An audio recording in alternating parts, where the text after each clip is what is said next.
Welcome back. In today's video I'll be showing you how to merge two or more layers in Photoshop. Remember to leave a like and feel free to subscribe if the video helps. Let's get into the method. To merge layers in Photoshop, all you need to do is first select all the layers you want to merge. This can be done by clicking on the first one you want to merge in the Layers panel to highlight it. If you now hold down the Control key on Windows or Command key on Mac, you can now select the other layers you want to merge here too.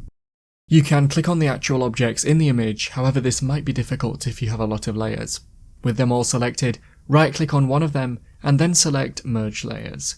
If you're merging shapes, you might see Merge Shapes as the option. And so that is how to merge two or more layers in Photoshop. If you have any questions, then let me know in the comments below, and if you did find today's video helpful, remember to leave a like and feel free to subscribe for more tips in the future. Be sure to stick around to see some of my other videos that you might be interested in. Thanks so much for watching, and I will see you in another video.